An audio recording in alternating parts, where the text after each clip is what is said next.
I try to be equally supportive of both women and men, but it has not always been so.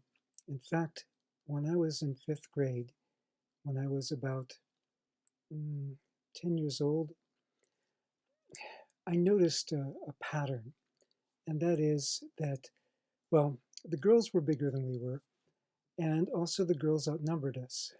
And although I liked girls, I also thought that some of the teachers were prejudiced for girls. Like up until fifth grade, all of my teachers had been women. And every year when they would choose class officer to represent the class, I noticed the pattern. The woman teacher would always take uh, three nominations, and two of those nominations would be from boys, and one of them would be from a girl. The boys' votes were always divided, and the girls always won. Well, when she sent us to our gender respective groups in fifth grade, our huddles, so to speak, and the boys got together to decide their strategy, I said, look, you guys, we always do this wrong. This time, when she calls on a second boy, we nominate a girl. By the way, my fifth grade teacher was great. But in any case, we nominate a girl.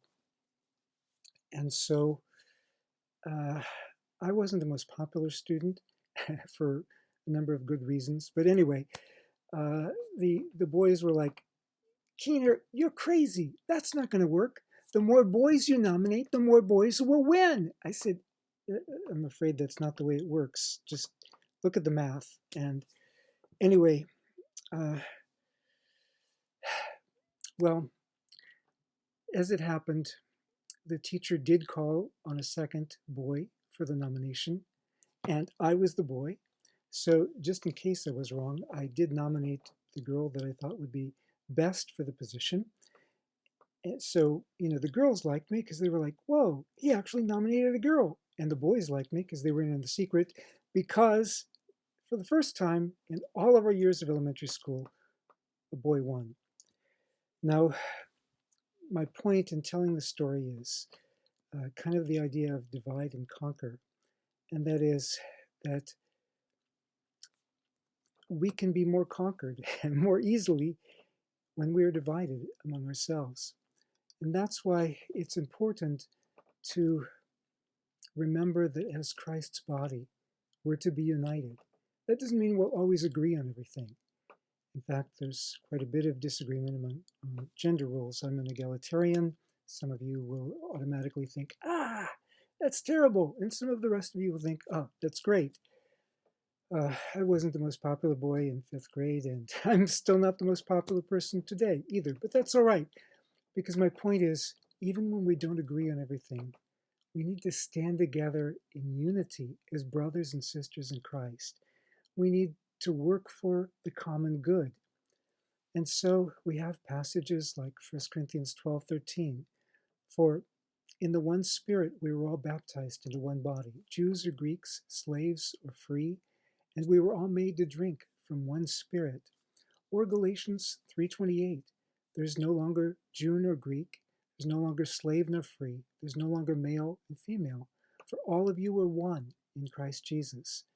Not that we don't still have our respective cultures, obviously not that we don't have our respective genders. My wife and I are both very grateful for that, for each other particularly, but the point is that we are all meant to be one in Christ, one body in Christ. And Ephesians 4:4, there's one body and one Spirit, just as you were all called to the one hope of your calling.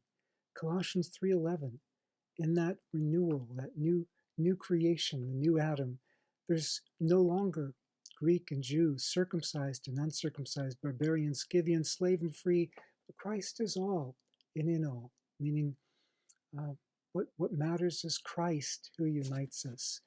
Now, because of that, we need to make sure that we aren't divided and conquered, but instead recognize the victory that Christ has won in us and stand together for his purposes.